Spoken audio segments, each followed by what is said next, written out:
Last week was our first playoff game, and my plaque psoriasis was so itchy under all my gear.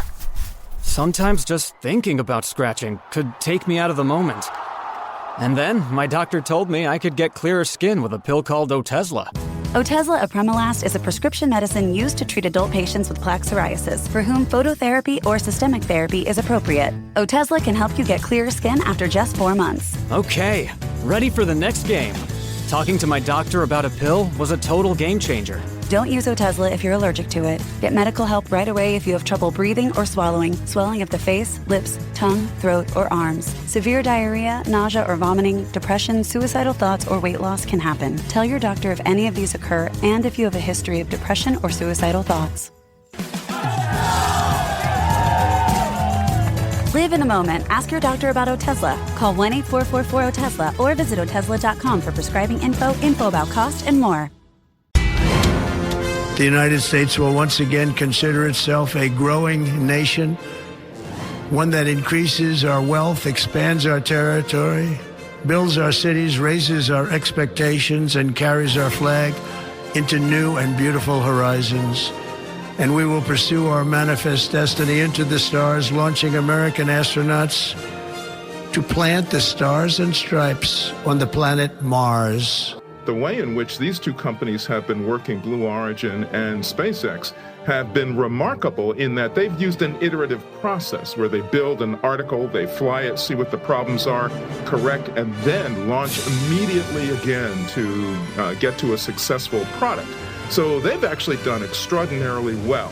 These are LRDs, or what NASA not so scientifically calls little red dots. They were discovered in the first months after the James Webb Space Telescope was turned on. But since then, experts have been perplexed about what they are. They have figured out, however, that nearly all of them existed in the early days of the universe, within 1.5 billion years after the Big Bang. 5, 4, 3, 2, 1. Ignition. Liftoff of the Falcon 9. Go SpaceX, go Starlink.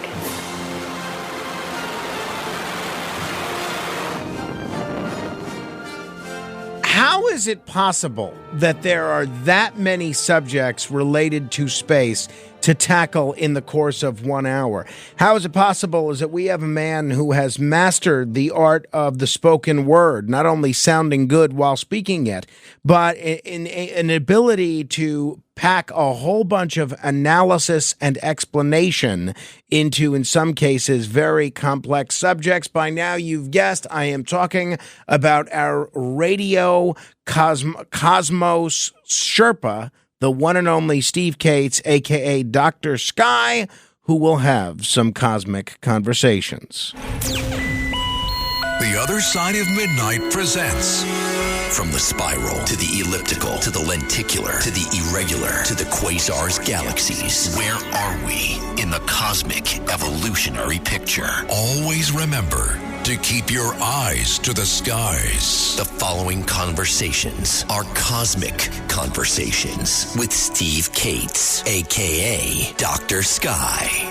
That's right. If you're not familiar with Dr. Sky, you are in for a treat. If you are familiar with him, you need to not only be listening to his regular appearances on this program, but subscribing to his Dr. Sky Experience podcast. You could just search the Dr. Sky Experience, get it wherever podcasts are available. Steve, it is great to talk with you. Well, good morning, Frank. Great to go cosmic with you again and the listeners as we talk about this action-packed hour with great things to share and open our minds. Let's begin with what President Trump made news with at his inauguration and caused Elon Musk to jump out of his seat. His plan to go not back to the moon, but to Mars for the first time. The United States will once again consider itself a growing nation, one that increases our wealth, expands our territory, builds our cities, raises our expectations, and carries our flag into new and beautiful horizons. And we will pursue our manifest destiny into the stars, launching American astronauts to plant the stars and stripes on the planet Mars. Mars, that is pretty exciting, Steve. Is this just a pipe dream, or is there a possibility this could happen? No, I think the president's right in his inaugural about, as he said, and as we're hearing, we will pursue our manifest destiny into the stars. a great goal for not only this nation, but the people of the world. But realistically, Frank, what I think might happen, as all presidents, we have this great wish list. But of course, Elon Musk actually has all the engineering details of this, and it could have been done many years before. But due to the fact that things in government, as we all know, grind very slowly, there still might be, in my humble opinion, Frank, a lot of opposition in the Congress on this because so many of our space government projects are related with a focus on the moon. So I think the president has a great concept here. I know Elon Musk is itching to do it, as we've been hearing.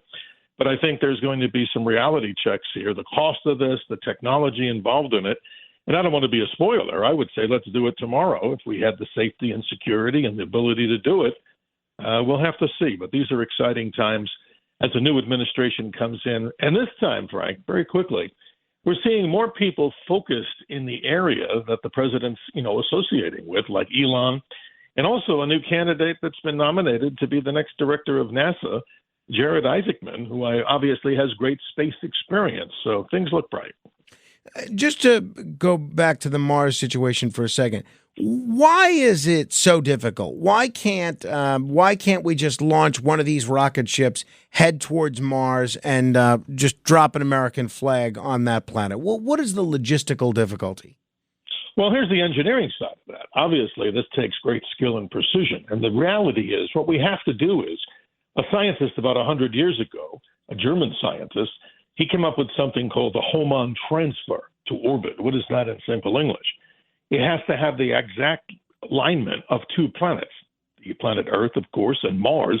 And there's only so many times you can do that so that you save fuel, because simply a one-way mission to Mars, even if we look at this Hohmann transfer orbit, the characteristics of that, we're still talking, Frank, about a 9-month journey going to the planet.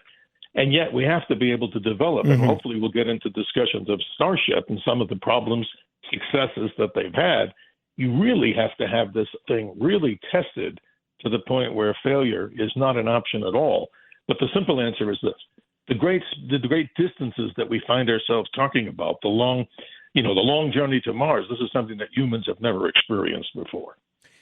Elon Musk was not the only space mogul that was in attendance at the Trump inauguration. There was in attendance Jeff Bezos, who, in addition to being the former head of Amazon and the owner of the Washington Post, is the owner of Blue Origin, another one of these private sector space entities that is doing some pretty interesting things.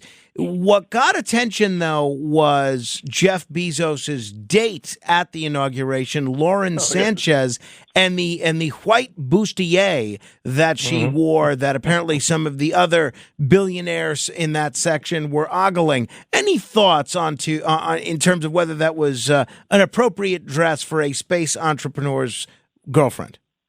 Well, honestly, I watched it, and I didn't think anything was outrageous, but I obviously, if you're going to nitpick, and not you, but I'm saying people on how someone dresses, I mean, there was also criticality of Melania, the First Lady's hat, is maybe it's kind of covering her head. I don't necessarily think, I didn't see anything that would, maybe in a family showing, if we had little children there, that may not be so appropriate, but no, it really didn't bother me much. I was more concentrating on seeing all these different tech moguls, hanging around the president, and obviously getting close, and a big rapid change, not necessarily the topic of the show, as we see Zuckerberg maybe changing his whole concept of let's open up Facebook instead of the criticality of censorship. All of this is just amazing. I can't believe what we're hearing in all these realms in the last 48 hours. Yeah, in AI as well, that's for sure. For the record, I don't have a problem with how she dressed either, but others did. No. So I figured while we had you here, we would get your take on it. By the way, if people have questions this hour about any of the subjects that we are delving into, you can give us a call at 646-720-0635. That's 1-646-720-0635. So the last time you were here, you were previewing the launch of Starship. What happened with the launch of Starship 7's spacecraft atop the booster? Well, Frank, another great attempt, and this is actually an interesting story here. It's that it actually got off the ground well. The big booster rocket that supports the Starship spacecraft. And in case people are not familiar with this, that's why we appreciate these type of shows to go cosmically. This particular 400-foot tall plus rocket that's launched from Starbase, Texas, the original concept was to test out the main booster. That's most of the volume, or I should say length and height of that particular spacecraft. 33 Raptor engines, fueled by liquid methane and liquid oxygen. So we see the launch go off, and everybody's excited. There it goes, straight out of the launch tower. And a few minutes, about 8.5 minutes later, something unusual and unpredicted happened. Something happened with the actual 171-foot spacecraft. This is the type of spacecraft that would eventually go to Mars, at least from Elon's, engineering designs. Somehow, something happened with the propulsion system on that rocket, and literally either they exploded it or it exploded. But the problem, in case people didn't hear or see this, is that air traffic as that rocket's arcing up. Notice when these rockets go up, they kind of move to the right as if they're leaning, and that's intentional as they go around using the Earth's orbit to push them into space. We go from a launch like in Florida. So what happens? The spacecraft is exploded, and we see these pictures all over. Air traffic from Miami and throughout the Caribbean. There was a case where they had to, move these different airplanes because of potential falling debris. So what happens? That part of the launch of Starship 7 is not good. But then the great part is it returned the big booster back to Starbase. And I still can't believe I'm saying this because 20, 30 years ago, we would all be talking sci-fi. What does it do? It successfully soft lands back in those giant maxilla arms, grab the spacecraft booster back into position. But seriously, if we go back to our conversation, Frank, about the future of going to Mars, here's the problem. We don't have yet a completely certified spacecraft, so obviously we don't want astronauts, human beings, or maybe animals on board to experience the eruption and explosion over the Caribbean. That's not a good way to end a successful Mars mission, obviously. Yeah, that is for sure. 646-720-0635. We'll get to your questions momentarily. I'm just seeing the images of Bezos sitting there with Elon Musk and all the discussion, not only of these guys, but of Sir Richard Branson, excuse me. It's very clear to me that whether it's the dominant role or a supporting role, the future of space exploration and space travel, there's going to be a pivotal role played by the private sector and private industry. I'm wondering why this is relatively new. Why, when there were all sorts of aspirations into space travel in the 50s and the 60s, the post-Sputnik era, and the 70s when NASA got out of the business of visiting the moon, why wasn't there more interest from the private sector in being spacefaring, and why are we seeing that interest now, in your opinion? Very good question. It's one of the questions that I wish a lot of people would certainly be asking in the whole community here, and including what you're asking. But here's my simple take on this. Back in the days when NASA dominated everything, you're right, there were very few groups or individuals wealthy enough to support these kind of missions. And today, through other paths to financial greatness or financial wealth, whatever you want to call it, some of these people, we're talking about Jared Isaacson, they started off with doing other than space activities. What did Jeff Bezos, the same thing. He's built this. What did he do, Frank? He sold books out of a garage, I guess, and built this thing called Amazon. Right. So in order to do it, it's just that many of the people, in my opinion, of those early days, they never collectively, one, had the inspiration, or maybe there was some, that may not be fair. They obviously didn't have the funding to do it, and they probably didn't surround themselves with the great engineering expertise, because they would always probably think those kind of guys, and I think that's right in many industry circles, hire better people that are smarter than yourself in order to make something happen. But things got kind of stuck because we were only thinking the pathway to the stars was that of NASA. And not to knock them, but seriously, look at the difference. If you were looking on a thermometer, the privatized industry has really reached the top of the big thermometer temperature, wouldn't you think, in comparison to how slow maybe NASA has been, maybe no fault of its own, but it's government in action. In most cases, people would say it's slower than privatizing things like they're doing now. Bill is in Huntington. Bill, you're on with Dr. Sky. Good morning, Bill. Okay. Hello. Now, in a Hollywood movie, with astronauts walking around on Mars, they always have a sandstorm, and it looks like a French Foreign Legion movie. You know what I'm saying? I sure do, Bill. You're absolutely right. Yeah, but the air pressure at the surface on Mars is like 8 to 15 millimeters of mercury, where on the Earth it's 760.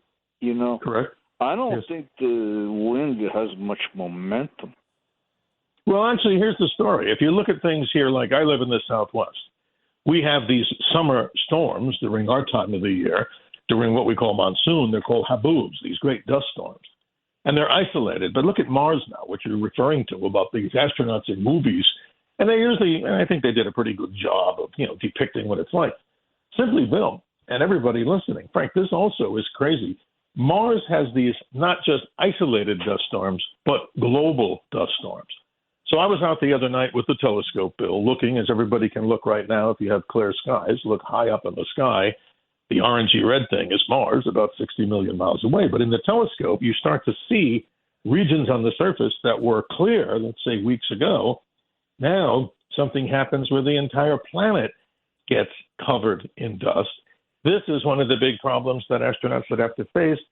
Some say, and I don't necessarily think this is totally accurate, winds of well over 150 miles an hour. And I'm being conservative on the surface. So this is one of the big problems Mars does have. You don't know when these things are going to kick in. But, Bill, when they do, a lot of times even telescope viewers like myself and others, no more features are seen on Mars. It looks just like it's washed out. So there's another of the many things that we have to be careful of before we send humans there. Bill, thank you. 646-720-0635. If you have a question, that's 1-646-720-0635. This is normally the other side of midnight, but this hour we transform into cosmic conversations with Dr. Sky. We'll continue those cosmic conversations straight ahead. The Other Side of Midnight with Frank Morano. This podcast is supported by Progressive, a leader in RV insurance. RVs are for sharing adventures with family, friends, and even your pets. So if you bring your cats and dogs along for the ride, you'll want Progressive RV insurance. They protect your cats and dogs like family by offering up to $1,000 in optional coverage for vet bills in case of an RV accident, making it a great companion for the responsible pet owner who loves to travel. See Progressive's other benefits and more when you quote RV insurance at Progressive.com today. Progressive Casualty Insurance Company and Affiliates. Pet injury is an additional coverage and subject to policy terms. Your snacking routine can get a little dull. Time for a light and fit remix. Like a crunchy storm of graham cookies, caramel pearls, and dark chocolate, showering down into a smooth, creamy yogurt. Enjoy 3 light and fit remix varieties with craveable flavors and up to 120 calories and 10 grams of protein per 4.5-ounce serving. See remixyogurt.com. Plan on flying? It's time to upgrade to a Real ID. Because in order to board domestic flights, your driver's license or state-issued ID must be a Real ID, or you'll need another acceptable form of identification. So don't wait. Find out how to get your Real ID at tsa.gov/RealID. That's tsa.gov/RealID. Or visit your local DMV. And then you'll be cleared for takeoff.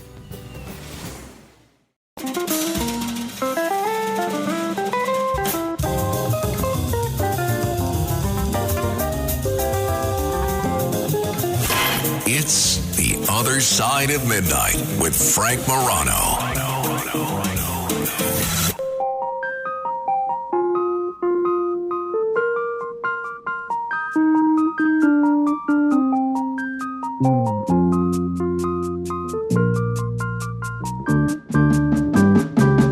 We get it almost every night. And when that moon gets so big and bright, it's supernatural delight. Everybody was dancing in the moonlight.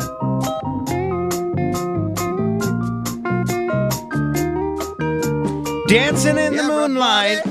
Our man, when it comes to the moonlight, watching it and Returning to the source of it is Steve Cates, a.k.a. Dr. Sky.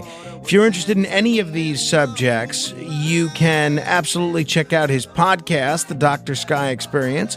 You can just search The Dr. Sky Experience on any podcast app or go to redapplepodcastnetwork.com and search Dr. Sky. It comes right up.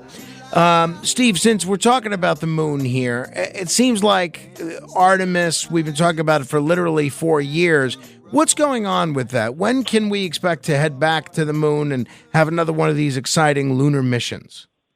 Well, this is still a non-confirmed, but yet we read this in mainstream and legacy media that Artemis, and at least NASA's plan, is to return astronauts to the moon by 2027. And again, giving them support, obviously they have some great concepts to do with their rocket.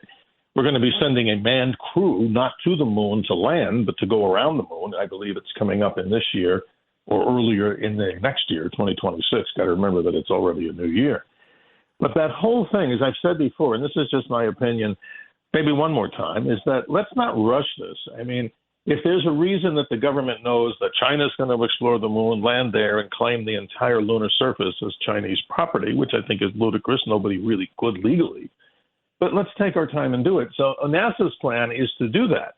But what we're hearing from President Trump right now, as we've been talking about here, and Elon, the president is actually giving a goal to the nation to say, let's bypass the moon and let's head straight to Mars. And again, we see some of the problems. I'm not trying to be a pessimist. No. I appreciate the realism. Yeah. We look at this. So I'm saying this way, what's latest with the moon, I think what we're going to see, unless NASA steps it up, but again, I'm saying one more time, let's take our time and do it right. There's no reason for the loss of human life just to claim that you got there. You know, how horrible would that be? The first man and woman team that go back to the moon, all of a sudden we find a casualty on the surface because there's something we didn't check right. So let's take our time. But the reality with the moon is the exploration now with the landers, meaning robotic spacecraft, is really in high gear. And another story that's interesting, SpaceX, once again, with the Falcon 9 rocket, with a privatized series of companies, there's 2 spacecraft that are on a rocket that's headed to the moon, at least the payloads are. We find out that Firefly Aerospace, they're sending their little lander called Blue Ghost. And where's Blue Ghost? It comes from a name of a unique insect that's found in the Appalachians, like a little firefly that would light up. And that's also expected to land on the surface of the moon by at least March the 2nd. And then we have the Japanese iSpace with their resilience craft. They're going back again. The first one didn't land right, to an area of the moon called Mare Frigoris, which is what we call the Sea of Cold. And that, obviously, is looking for the springtime to land. And they're going to deploy out of that one, the Japanese spacecraft, a little tiny rover named Tenacious. So that's in high gear. But manned and future exploration, well, let's take our time and do it right. And it's obviously something we've done before. 646-720-0635. We will get to your calls in just a moment. Speaking of the Blue Origin aspect of things, the last time you were here, you gave us a preview of the launch of the New Glenn rocket. It seemed like it was a success right away, but then it seemed like there was a relatively quick end to the New Glenn mission. Remind us why the New Glenn mission was such a big deal to begin with, or the New Glenn rocket, and tell us what the results were of that. Well, Blue Origin, obviously, Bezos and his team, they've taken it and they've taken their time to do this right, privatizing the suborbital flights like John Glenn did back in 1961, a pay-for-seat type of situation. They've done very well with that. So his next big plan, which is now a reality and a successful launch, was his heavy launch lift rocket, if we say that right. As we see that Falcon Heavy was then, before Starship, the most powerful rocket that, of course, SpaceX had developed. So in competition, what Bezos wants to do in Blue Origin, and they did it successfully, I believe, last week, they launched this particular rocket from Florida, and they were actually saying they were hoping that this thing would actually work right, and it actually did. I mean, this is interesting. So what it means right now is that Bezos can now go out and petition and go out and seek customers for heavier payloads into space, because before that, he had no way to do that. And his particular rocket is going to install and deploy, well, many more low Earth orbit satellites, Frank. that are part of his Kuiper system, just like SpaceX has with Starlink. So kudos to them. I mean, imagine trying to figure that out, how to launch a big 320-foot rocket and make sure that the thing works right. And in most cases, like the early days of NASA, the videos show that many of these rockets simply exploded on the launch pad. So great success to his team. Absolutely. Al is in New York City. Hello there, Al. Good morning. Hey, Dr. Sky. Happy New Year and good morning, Frank, Midnight Gambler. Good morning, Al. I have a question. Yeah, good morning. I have a question for you. Why is it, I've been to air shows and everything. I love flying. My dad was a pilot. And what I notice is this. I'm at an air show. I don't know if it's a Doppler effect or whatever. These things are doing about 400 or 500 knots. And it's very, very quick. Yet, when you see them flying in high cruise or something, they can be flying 1,500 miles per hour. It seems so slow. Or even your average jetliner is like 500, whatever. Why is that? And the other thing is when you see a space launch itself, it seems like it's taking forever to get off that pad, yet it's going to be going eventually 17,000 miles an hour or something like that. Why is it that we get that feeling of like it's slow? Well, good. Let's take your first part of the question about the launch. It's very interesting. If you look at all the launches, as we all see now, and so many of them right now, Frank and Al, but it's interesting. The answer to this is kind of simple. You see that engine start up, and obviously it has to build up the ability to move that rocket, whatever the gravity weight of that rocket is on the ground, let's say millions of pounds. You need to move an object to space at a velocity of 7.5 miles per second. So what you're seeing right there, and hopefully they don't explode like the big Russian N-1, which was the competitor to the start, to the Saturn V, as we look at most of these rocket launches, the shuttle of days gone by, what we're seeing is that massive amount of weight has to be overcome by engine power and thrust that's way more than the weight of the object, or it simply wouldn't get up there. So it looks like this incredibly slow movement that you see. And as I mentioned before, it really didn't qualify it. We see these rockets kind of arcing to the side. They're not a straight launch, and there's a reason for that. Because when they get up to a certain altitude, they have to literally power down the engines because they're moving through what they call this, this velocity vector that if they went faster or just kept these rocket motors on, there could be a problem. So they have to throttle down, and then they have to throttle up again. But simply this, you got to get speeds here on the Earth of 7.5 miles per second as to get what we call orbital velocity, and that takes time. But Al and Frank and everybody, if we were able to do this and sit in the chair, it only takes 8.5 minutes to go from the ground to space. Wouldn't that be a hell of a ride? Indeed. Al, thank you.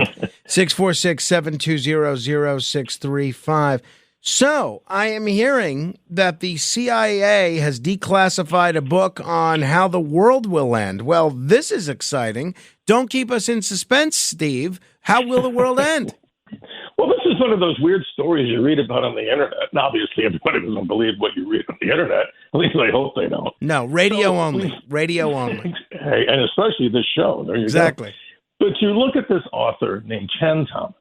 In 1966, he wrote this report or book, as he called it, a story called The Adam and Eve Story. Now, most people would say, wow, is this a religious doctrine or some kind of a book? Well, what he claimed in there was, and by the way, only 55 pages of the 200-page book are actually out there. The CIA had kind of blacked this out and, didn't release it to the public. So what's the main thing of what's going on in here? He claimed in the book that every 6,500 years, the Earth suffers these great catastrophic disasters. He goes back to the flood of Noah. He goes back to all these other interesting things. But also in there, before he got cut off, he also states that the Earth's magnetic field can shift. And if that happens, a great disaster would occur. But listen to this. This is really bizarre. In those pages of 55, he talks about how California would be summarily destroyed by great windstorms and a massive tsunami, which would then start a chain reaction all over the Earth. Now, all this sounds too much like science fiction, doesn't it? But then, can you imagine what was in those other pages that were not classified, that were still classified? That's a bizarre kind of story, but we don't have to worry, as we know now. The Earth's magnetic shift in its poles happened about 300,000 years ago, so it's not looking like anytime soon. But on the very, very picayune side, the Earth's magnetic pole is slowly shifting, as we know it does, and moving faster from where it was in Canada maybe 100 years ago. It's slowly creeping up past the pole and moving over towards Siberia. All that, they believe, the geologists, is that big bubbles of magma in the Earth are making the Earth wobble just a little bit, making the magnetic pole of the Earth shift according to the spinning of this molten material in the Earth. But that's a strange book, don't you think? Yeah, I would say so. Kevin is in Greenwich, and he's been waiting patiently. Hello there, Kevin. Good morning, Frank. Good morning, Dr. Sky. Hi. Hello. Hey, I looked up the difference between gravity on Earth and Mars, and the gravity on Mars is about 38% of what it is on Earth. So my question is, if they got people to Mars, wouldn't they really atrophy over time? And if they spent about a year on Mars, wouldn't it be almost impossible to come back to Earth? They'd be crawling Well, you're around. absolutely right. Yes, Kevin, you're absolutely onto something here. And I just wanted to, Frank, to give me the moment to do this. Sure. I mean, just to let everybody know. Here's an example, what you're right about. Let's say you're 200 pounds. Okay, I'm lying. I'm a little bit more. But let's say a person's 200 pounds. If you were to go to Mars, you're right. The weight that you have there, I'd be 75.4 pounds on the planet Mars, which means my whole biology is going to change over time depending on how many times I'm out there on the surface of Mars, unless, Kevin, we created an artificial gravity environment, and now we're asking for a lot. So if we went to the moon, that 200-pound person only weighs 33.2 pounds. But here's something really strange. I know this sounds very sci-fi-like, but here we go. If you went to the sun, ludicrous as it sounds, see, the North Koreans, Kevin, said that they landed on the sun, but they did it at night. And that's supposed to be funny to some people. But here we go. Your weight on the sun for the 200-pound person is 5,414 pounds. Be careful what you wish for, because if you went to one of these neutron stars, this is totally ridiculous. You'd weigh 28 trillion tons. Now, or pounds, excuse me. That's still a lot of weight. So the thing is, it would be difficult, going to the point of your concerning question, that yes, over time, the human body, and I'm not a medical doctor, so I wouldn't be able to qualify this anymore, but let's look at what we do in space right now on the space station. We see changes in body, changes in bone density, and obviously those astronauts that come back, they don't simply jump out of the chair that they're in and start to do a marathon. Some of them have actually been hospitalized for a short time, and maybe more that we don't know about. Wow. Kevin, thank you. We're going to continue with your calls in a moment. 646-720-0635. That's 646-720-0635. We are in the midst of cosmic conversations with the one and only Dr. Sky. We'll continue straight ahead. The Other Side of Midnight.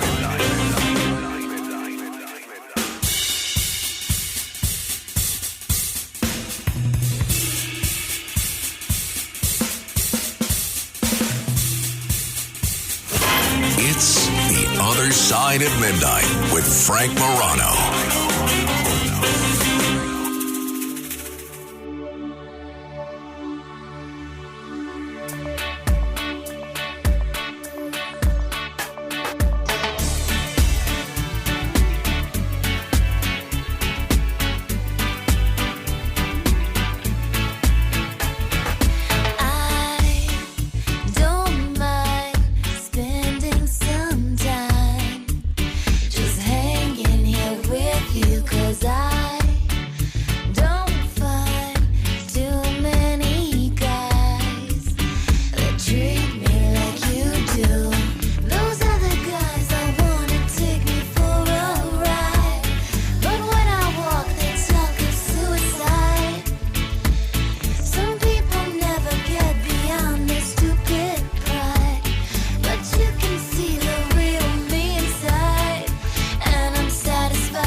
If the stars are blind, what does one do?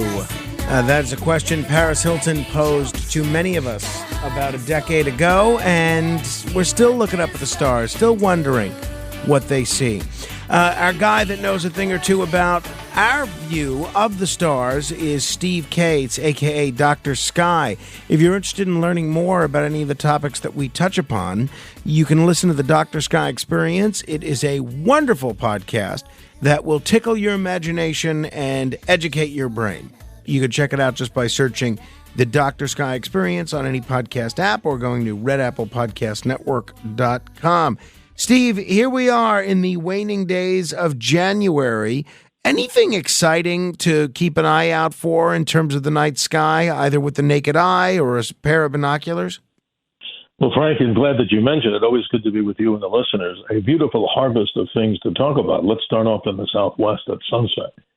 If you look and see that bright beacon of light again, as we've talked about for months, that's Venus. And just to the lower left by a few degrees, the little object you see with the naked eye is Saturn. So let's take a look at Venus. It's about 55 million miles from your eye.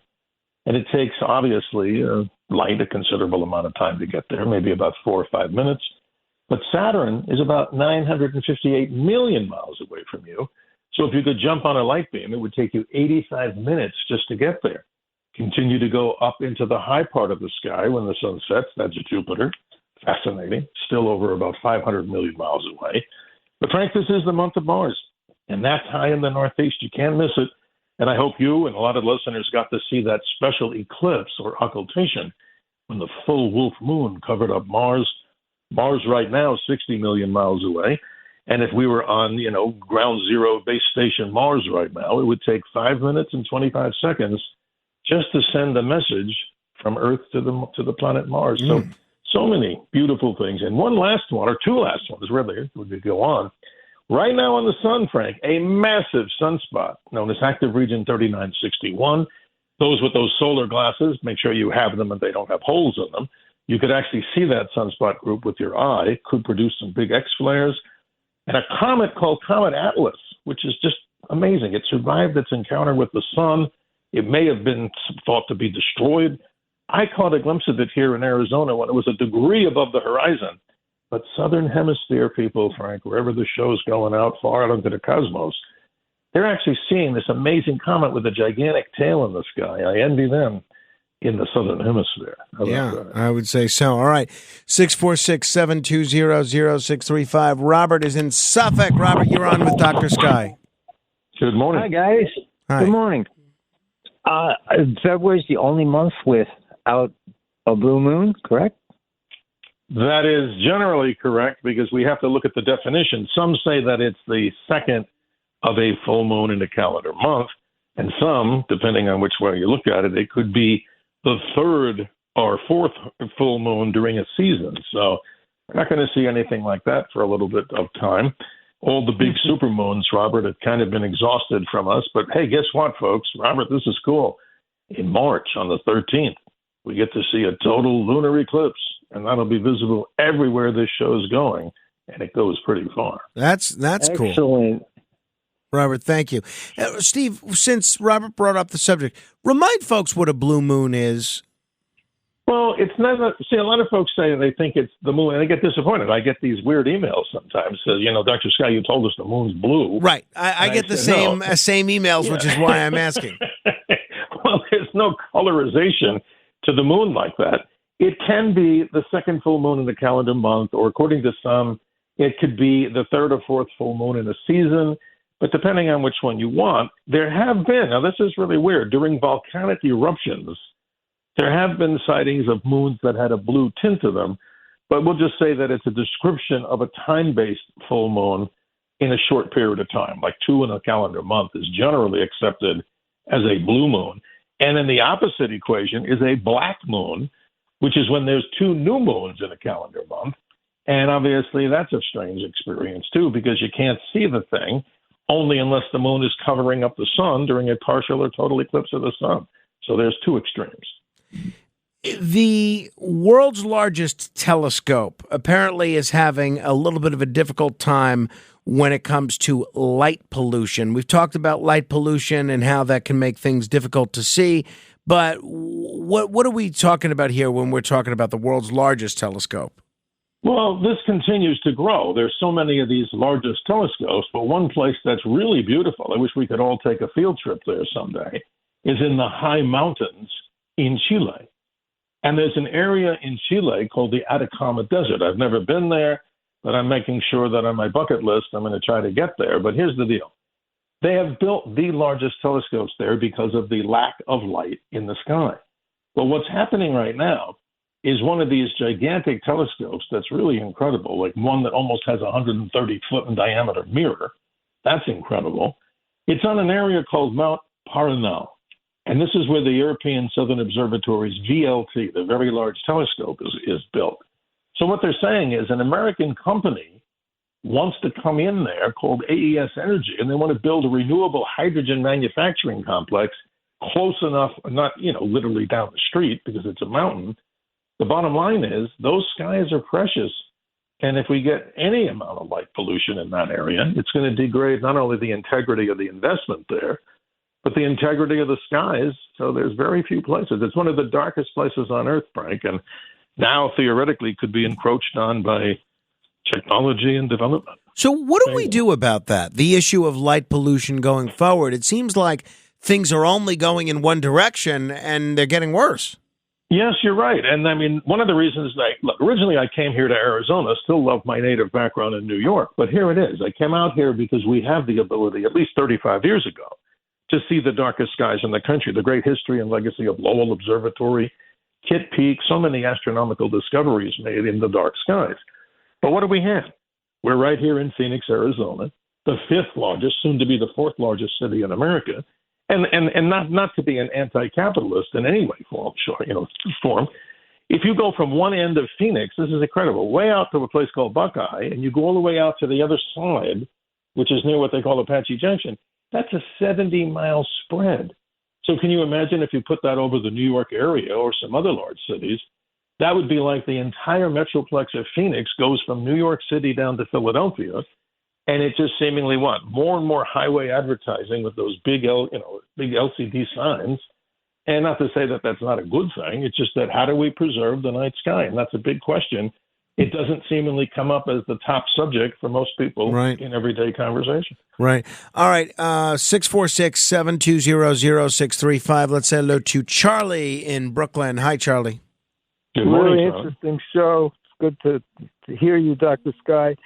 Could you talk about the connection between gravity and bone density? And is it conceivable that there's a way to compensate for that for astronauts that are going to be spending some time on the moon or Mars? Charlie, you bring up some very good questions. I'm not a medical doctor, and I certainly don't want to try to play one here on this show or any television or radio. But here it is.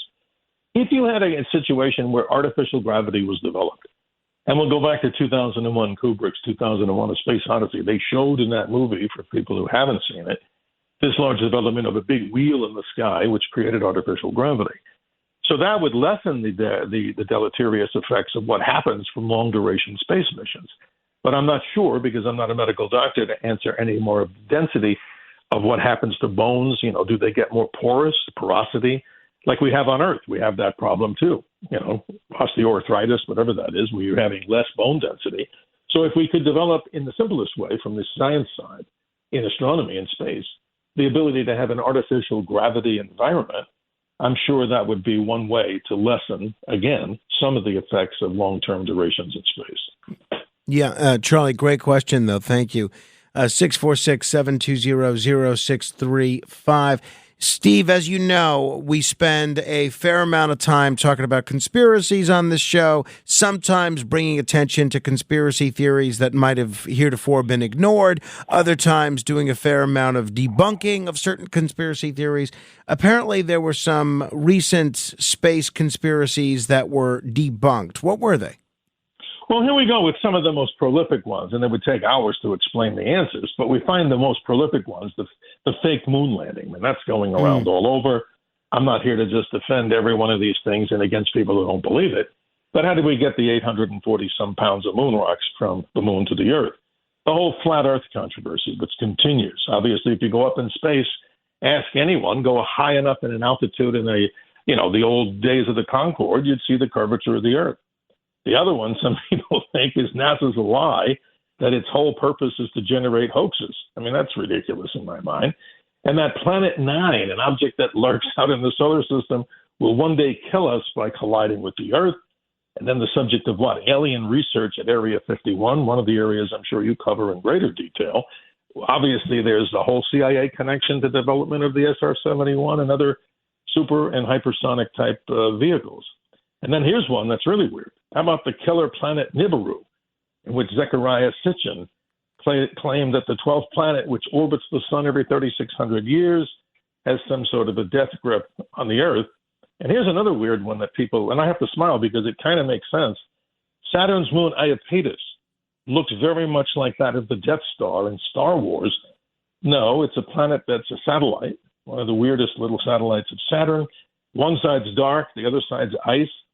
And they're saying that that looks very reminiscent of the Death Star because of a large crater that's on the surface that looks like part of what the Death Star would look like. But who was Iapetus? He was a Titan. He was the son of Uranus and the god of mortality.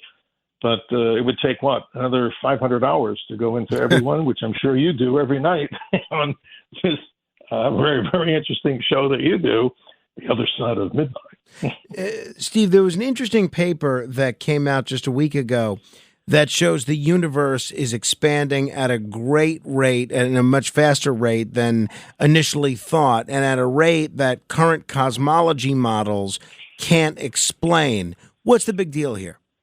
Well, we have something, again, and this would take forever to explain, but we'll try to encapsulate it. There's something in the universe that the astrophysicists and cosmologists, the people who study the creation of the universe, call the Hubble tension. And I'm sure many listeners in the New York area, let's say, are now having tension over congestion pricing, but that's a whole other story too. So what's this Hubble tension? I know that sounds weird, doesn't it? That's for sure. The Hubble tension is this expansion rate of the universe, and it's not uniform across the sky. So here's what they say the Hubble tension is. The expansion of the universe in the majority of the heavens, if you look around 360 degrees, is 67 kilometers per second per megaparsec. Now, let me define that. A parsec is 3.26 light years. It has something to do with parallactic shift. But if you take that and multiply it by 1,000,000, that the universe has that speed of expansion, 67 kilometers per second per megaparsec. If you look in other parts of the heavens, Frank, it doesn't necessarily jive. So are we wrong about the whole way that we're looking at when and how the Big Bang occurred? And then these little red dots that they're talking about, what's that? The James Webb Telescope has identified some things almost close enough to the point of the creation, maybe within 200 to 300, almost a billion years after the Big Bang, which was 13.77 billion years ago, they say, that's being able to be seen at a time when these stars and galaxies were forming. We're almost at the point where we can get to see the Big Bang, but that might not necessarily happen anytime soon. There's apparently a planetary parade that is on the horizon. 6 planets are lining up in a neat little parade? They are, but here's the truth. We see legacy media, not here on this particular show. They talk about this stuff and they get people confused. What we're seeing is, yes, you would be able to say accurately there's a planetary parade. What is it? You're seeing, as I mentioned before, Venus. You're seeing Saturn. What you cannot see with your naked eye is Neptune as you move to the left in the sky from the sunset point. Then you go to Uranus. Good luck trying to see that with the naked eye and any light pollution. You're coming to see Jupiter, you bet, and you're going to see Mars. So what I'm saying is the real truth of the matter is you have a number of visible planets, which would be nicer for them to report accurately, because then people get so excited and say, well, I heard some guy on the radio talking about a planetary parade where you can see all these planets. I can only see Venus, Saturn. You can see Jupiter and Mars right now. And you know what? That hasn't happened for a long time. So it's I would call it a small parade, a miniature parade of planets, if you want to call it. We were talking about the moon earlier, and I know that there are going to be 2 moon landers launching towards the moon on a SpaceX Falcon. What is the timetable for that? That seems like something that might be worth looking forward to. Well, actually, it's exciting. As I mentioned before, Firefly Aerospace has launched the Blue Ghost, which is very reminiscent of what our older Apollo lunar landers look like. That we hope to get to the surface of the moon in an area called the Sea of Crises by March the 2nd, and also on board that SpaceX Falcon 9. is the Japanese iSpace Resilience craft, which is hopefully going to make a soft landing probably in the spring. You know, they're taking their time to get there because they got to get this all right for the landing. And it has a tiny little rover called Tenacious that'll run around. These are solar-powered. Kudos to the privatizing of the space industry, because that's just amazing in my mind, how they build these things. And we're seeing so many more of these, thousands of space launches a year. The future looks bright, and it's always a privilege and honor to talk about this stuff here on Cosmic Conversation. In the final minute that we have here, Steve, Sure. One of the great, in my view, great accomplishments of the first Trump administration was the establishment of Space Force. This is something that obviously President Trump has always been interested in, taking a great deal of pride in. What's in store for Space Force now that Trump is back in the White House? Well, I think there's happier days are here, because I'm thinking, I mean, I'd love to be doing this, and maybe yourself and other people going around as part of the Space Force, let's say, to talk about the necessity for young people to join. And it's not necessarily for a combat role, and God bless, I'm an Army veteran. And if those people want to go into beautiful service in the Army, Marines, and the Air Force. But in this one, I think it's a little different. It's more of a technology type of service, which I think is really the future. So all the young people out there, I think that would be such an inspiration. And I think President Trump is going to push that. And I believe I think he just did. I don't have all the information in front of me. There was a person that was booted out of this role in the Air Force. And now I think the president is going to have this individual, and I don't know his name at this point, to be put in as the Undersecretary of the Air Force to help promote the Space Force. Interesting. I'm going to have to look into that one as well. Steve, it's always a treat chatting with you and having these cosmic conversations. Let's do it again in 2 weeks. Absolutely. Keep your eyes to the sky. Indeed. Keep your feet on the ground and keep reaching for the stars, as the great Casey Kasem used to say.